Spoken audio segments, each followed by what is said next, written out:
बिस्मिल्लाहिर्रहमानिर्रहीम। अस्सलाम वालेकुम। कैसे हैं आप सब? उम्मीद करती हूँ जी आप सब लोग ठीक ठाक होंगे और अल्हम्दुलिल्लाह जी मैं भी बिल्कुल ठीक हूँ। और व्यूवर्स, आज मैं फिर से हाज़िर हूँ अपने न्यू व्लॉग के साथ। और रमज़ान में मेरे व्लॉग्स कम आ रहे हैं, इसके लिए मैं माज़रत चाहती हूँ, क्योंकि रोज़ा भी रखना और फिर नमाज़ें वगैरह भी पढ़ना और फिर घर के काम, आपको पता है कि कितना मसरूफ़ हो जाते हैं, तो इसलिए ना थोड़ा टाइम ही नहीं मिल पा रहा था, तो सॉरी। और यहाँ पे मैं आपके साथ अपनी सहर और अफ्तार की रूटीन शेयर करूँगी। और 3 बजे के टाइम मैं किचन में आ गई थी और साथ ही मैंने ना अपनी वो सहरी की जो चीज़ें बनानी थी, जो भी जिसने भी खाना था मैं पहले ही पूछ लेती हूँ सबके सोने से पहले कि जो भी खाना है ना मुझे वैसे ही बता देना, ताकि मैं वैसे ही बनाऊँ जाके और फिर बना के सबको जगाऊँगी। और फिर यहाँ पे मैं सहरी रेडी कर चुकी थी और पराठे भी साथ साथ बन रहे थे और मैं इनको उठा भी रही थी कि उठ जाओ और उठ के ना वज़ू वगैरह कर लो सहरी करके। और देखें बस ना ये काम ख़त्म होने ही वाला था। और जब सहरी से मैं फ़ारिग हो गई ना तो फिर मैंने चने वगैरह बॉईल करने थे, और क्योंकि चना चाट बनानी होती है ना तो उसके लिए चने बिल्कुल ही ख़त्म हुए थे, बॉईल हुए हुए, तो फिर मैंने कहा कि मैं और बॉईल कर लेती हूँ। और उसके लिए ना मैं सहरी के टाइम पे ये सफ़ेद चने और साथ में जो रेड लोबिया होता है ना वो मैं भिगोने लगी थी, ताकि जब मैं किचन में आऊँ अफ्तार बनाने के लिए तो ये सब कुछ ना हुआ हो। मतलब इनको भिगोने के लिए भी तो 4-5 घंटे का टाइम चाहिए होता है ना। और फिर मैं इनको वॉश करके भिगो दूँगी। और हल्का सा मैंने ना इसके अंदर डालना है बेकिंग सोडा, और हाफ़ टी स्पून दोनों में डालेंगे। उससे ना ये बहुत ही अच्छी तरह से सोख हो जाएंगे और इनका छिलका जो है ना वो बहुत ही सॉफ्ट हो जाएगा, तो जब हम इनको गलाएंगे तो बहुत ही जल्दी ये गल जाएंगे। और व्यूवर्स, आपने मेरी वीडियो को स्किप कर के नहीं देखना, आपने फुल वॉच करना है। आज मैं आपके साथ ना बेहतरीन चना चाट की रेसिपी शेयर करूंगी कि किस तरह से मैं चना चाट बनाती हूँ, बहुत ही मज़ेदार। और 4:15 बजे के टाइम ना मैं बिल्कुल ही फ्री हो जाती हूँ किचन से, सहरी वगैरह बना के चाय वगैरह और सब को दे के मैं फ़्री होती हूँ। और उसके बाद फिर मैं बर्तन वगैरह वॉश कर लेती हूँ और किचन काउंटर साफ़ कर लेती हूँ, क्योंकि मैं ना किचन को साफ़ करके ही सोती हूँ। तो जब किचन सारा नीट एंड क्लीन हो जाता है ना, बर्तन भी धुल जाते हैं, फिर मैं वज़ू वगैरह करके तो नमाज़ पढ़ती हूँ। और नमाज़ पढ़ के ना उसके बाद फिर मैंने सोना होता है, और फिर जब इन्होंने जाना होता है तो इनके टाइम पे उठ जाती हूँ। और रमज़ान तो इतनी रहमतों और बरकतों का महीना होता है कि इसमें हर काम करने का ही मज़ा आता है।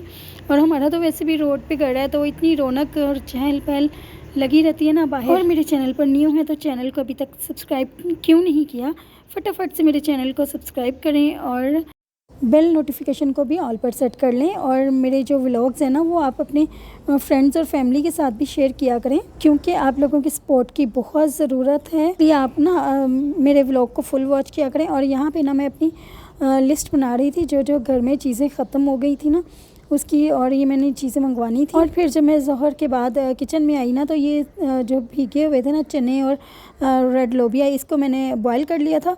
और लोबिया को मैंने कुकर में डाल के बॉईल किया, और चनों को मैंने वैसे ही कर लिया था, क्योंकि अगर चनों को कुकर में करें ना तो उसका छिलका उतर के ना अलग हो जाता है, तो इसलिए मैं इसको अलग से वैसे ही देगची में डाल के बॉईल करती हूँ। और ये मैंने पैक कर लिए थे, इनको ठंडा करके अब मैं इनको फ्रीज़ कर लूँगी। और जैसे जैसे मुझे चाहिए होंगे ना मैं निकाल के तो थोड़ी देर के लिए रखूँगी और उसके बाद फिर यूज़ कर लूँगी। और ये पालक भी मैंने कटिंग की थी, ये कल मैंने ना इसको कटिंग करके वॉश करके और उसके बाद इसको ड्राई किया और फिर इसी तरह से ना ज़िप लॉक बैग में डाल दिया। और ये भी मुझे पकौड़ों में डालने के लिए चाहिए होती है, और ये भी ख़त्म हुई थी इसलिए मुझे ये भी दोबारा से बनानी पड़ी। और ये जो हमारे नेबर्स का मुर्गा है ना ये बार बार बोली जा रहा है, तो इसलिए मुझे डिस्टर्बेंस हो रही है। फिर जी मैं एक बाउल लूँगी बड़ा सा, और उसमें मैंने ये लोबिया और 1 कप चने, हाफ़ कप लोबिया था, और हाफ़ कप ही मैंने इसमें आलू डाल के ना इसको मिक्स कर लिया अच्छी तरह से, और मिक्स कर लेंगे। और उसके बाद जी मैं आपको एक बहुत ही अच्छी चीज़ का रिव्यू देने वाली हूँ, और अगर आपके पास ये नहीं है ना तो आप फटाफट से इसको ख़रीद लें, ये बहुत ही काम की चीज़ है। ये देखें, ये मैनुअल चॉपर है, ये इतना को अच्छा चॉपर है ना कि अगर आपके पास ये हो ना तो आपके जो आधा घंटा लगता है ना आपको वेजिटेबल्स कट करने के लिए, तो इसमें आप सिर्फ चंद सेकंड्स में ही कर लेंगे।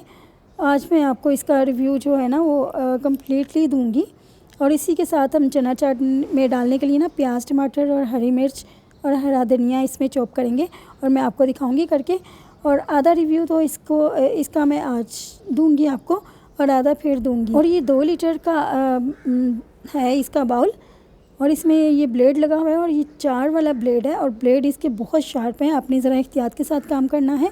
और प्याज को मैंने ना स्लाइसिस में डाल दिए, बड़े बड़े पीसेस में करके। और उसके बाद इसके ऊपर कवर लगा के ना तो ये जो हैंड पुशर है ना ये लगा देंगे और देखें ये कितना फास्टली हो जाता है चॉप, बहुत ही अच्छा हो जाता है। और जब से ये है ना मुझे तो बहुत ही सहूलत हो गई है। जब से ये मेरे पास आया ना मेरे तो काम इस तरह से हो जाते हैं ना चुटकियों में कि इस तरह से वेजेस कट हो जाती हैं। बिलीव मी, आप लाएंगे, आप यूज़ करेंगे तो ये आपको पता चलेगा। और उसके बाद मैंने टमाटर भी डाल दी, बंद गोभी भी और हरी मिर्च और हरा धनिया भी इसी तरह डालकर चॉप कर लेंगे। और फटाफट से ये सिर्फ 2 मिनट में हो जाएगा सब कुछ चॉप। और आप इसको चना चाट में डाल सकते हैं। और किसी भी चीज़ जैसे हम ऑमलेट रेडी करते हैं और ऑमलेट के लिए भी हमें इतना टाइम लगता है कि हम इसको कट करें, लेकिन इसमें बहुत जल्दी हो जाता है। ब्लेड हटा दूँगी और ये देखिए ये कितनी फ़ाइन चॉप हो गई है ना। तो बाउल छोटा पड़ रहा था इसको मिक्सिंग करने के लिए, इसलिए मैंने जिसमें आलू बॉयल किए ना मैंने उसी में इसको डाल दिया, उसी पैन में। और डाल के अच्छी तरह से मिक्सिंग करूँगी। और इसमें जी मैंने डाला है नींबू का जूस डाला है, नमक और चाट मसाला और साथ में चिली फ्लेक्स और जो सुर्ख मिर्च होती है ना पिसी हुई वो भी मैंने थोड़ी सी डाल दी थी, उससे भी फ्लेवर बहुत अच्छा आएगा। और उसके बाद ये इमली और जिंजर पेस्ट मैंने डाला है, मतलब ये रेडीमेड सॉस मिलती है बाज़ार से, ये शंग्रीला वालों की, और बहुत ही अच्छा इसका टेस्ट होता है। इतना को मज़े का टेस्ट होता है ना, तो लगता ही नहीं है कि हमने घर में बनाई है ये इमली की चटनी या फिर बाज़ार से ली है। तो मेरे पास घर वाली ख़त्म हो गई थी, जो मैंने रमज़ान प्रेपरेशन में बनाई थी ना वो ख़त्म हो गई थी, तो फिर मैंने इसी को यूज़ किया। मैंने कहा चाट तो बनानी है ना, तो इमली भी घर में मौजूद नहीं थी, वरना मैंने फटाफट से ना खुद ही बना लेनी थी। अगर दोनों डालें ना तो टेस्ट और भी ज़्यादा अच्छा आता है। अच्छा, यहाँ पे मैं इसमें चिली गार्लिक सॉस भी डालूँगी, वो भी इसमें मैंने 2 टेबलस्पून डाली है। और इतना को अच्छा टेस्ट हो जाता है ना ये जिंजर इमली सॉस के साथ और साथ में चिली गार्लिक सॉस के साथ, तो ये जूसी जूसी भी हो जाती है क्योंकि लेमन जूस भी हमने डाला है। बहुत ही मज़े का इसका फ्लेवर हो गया था। बस जी इसको अच्छी तरह से मिक्स कर लेंगे। और फिर जो नमक है ना वो बड़ी एहतियात के साथ डालेंगे, क्योंकि चने बॉयल करते हुए भी हमने नमक डाला था और लोबिया को बॉयल करते हुए भी डाला था, तो इसलिए ना ज़रा एहतियात से डालें, क्योंकि अगर कम लगेगा तो अफ्तार के बाद आप और भी डाल सकते हैं, कोई इसमें मसला नहीं है।